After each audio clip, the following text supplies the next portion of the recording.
So let's get straight into it.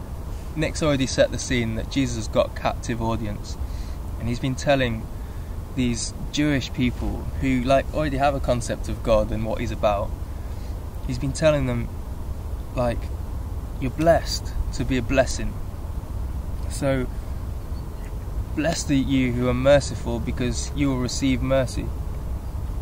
Blessed are you who hunger and you thirst for righteousness, for you will be satisfied. And Jesus is just kind of pointing out, you know what, it's cause and effect. If you act in a certain way, then God honours that. So straight from there, Jesus goes on to talk about salt and light, and he's saying, you are the salt of the earth. If you think about it, what characters has salt got? It's used in all manner of things, and actually is so important to life. So if you think about the content of water upon the earth, 90% of it has got salt in it, so it doesn't freeze. It's in the oceans, and it's essential to life. So that's by the by. Maybe Jesus wasn't talking about that. Maybe he was talking about how salt is used, to preserve things, or maybe it's actually probably more likely that it's so zesty and it kind of produces flavour. Because Jesus goes on to say, what happens when you lose your salty taste? It's good for nothing. You might as well scatter it on the ground to be trodden around by people. So Jesus is kind of saying, look, if you're living to honour God and to live righteously, then you it's got to show somehow. You've got to taste different. And that kind of reminded me of Revelations 3, I think it is, where Jesus is saying to the church in Laodicea, don't be lukewarm, you make me sick, either be hot or cold, but if you're lukewarm, I'm just going to spit you out. And it's kind of a similar sort of refrain that you sense there, where Jesus is saying, if you're not salty, then you're good for nothing. And those are harsh words, aren't they? What we kind of feeling when that's spoken over us. So I think the Jews, when Jesus was speaking to them, that crowd would have just been going, yeah, religion's one thing. I can pay my tithes on the Sabbath, but actually, if it doesn't mean anything to me and I'm not doing it out of a conviction of wanting to honour God, then it's meaningless. Or at least that's what Jesus was kind of challenging in them. Then he goes on to talk about light, which is something that I've been very blessed with today, sunning myself up. So light, you are the light of the world. A city on a hill cannot be hidden. In the same way, you don't light a lamp and then put it under a bowl. You put it at the top, in the middle of a room, so that it can benefit everyone. So do your good deeds before men. Let your light shine out, so that people will see them and praise your Father in heaven.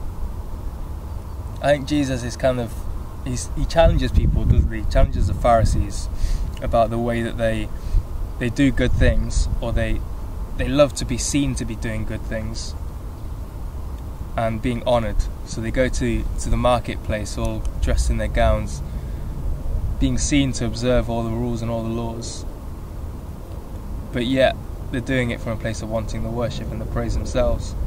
And Jesus is saying, if you're going to do stuff, and if you're going to live your life purposefully and for the glory of God, don't expect the praise. Let your light shine out and be zesty and full of life, for the sake of bringing others to know that satisfaction of living a righteous life, of knowing that you're loved and that you're a son of God. I think Jesus was all about that. He saw in himself, he was positioned in the right place because he saw in himself the sonship, and that's what he calls us to, that actually we can have that through him.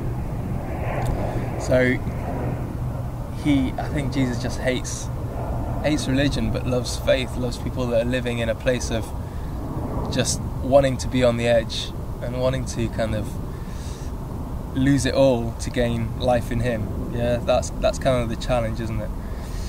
So I've got a little example here. I brought some delicious pistachios, just because, you know, they're the saltiest things on earth, but they're Moorish, aren't they? And if this pistachio nut had not been salted and don't litter, that's not good, not been salted and roasted beforehand, it would taste kind of bland, I think. But as soon as you put the salt on there, I mean, I even love the husk. I'm being weird now, aren't I? Let's carry on. But they're so Moorish, and I just can't get enough. And everyone's been there, haven't they? They're like at a bar or something, and there's nuts there, and people have like been weeing and stuff, and not washing their hands and going to the bar. But it's so salty that you can't get enough. Jesus is able to see past our sin and use us despite it. And he wants us to be people who are seeing past other people's sin and helping them to believe that they can taste great in Jesus. But giving them the option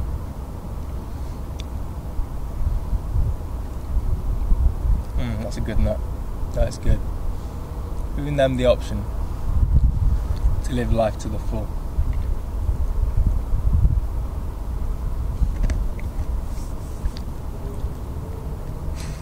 I've lost my train of thought.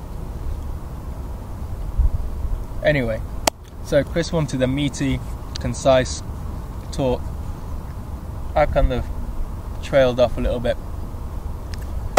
But being salty is about living a life that is just living for Jesus, living on the edge and kind of saying, actually I'd rather be disliked for bearing the image of Christ and being out there, being seen to be living for Jesus, like city on a hill cannot be hidden. So that's a challenge in it, I think, and I'll let you kind of continue your discussion on this, and maybe other things can be added to it. Alright guys, that's me. Go and get yourself some nuts. Get some nuts!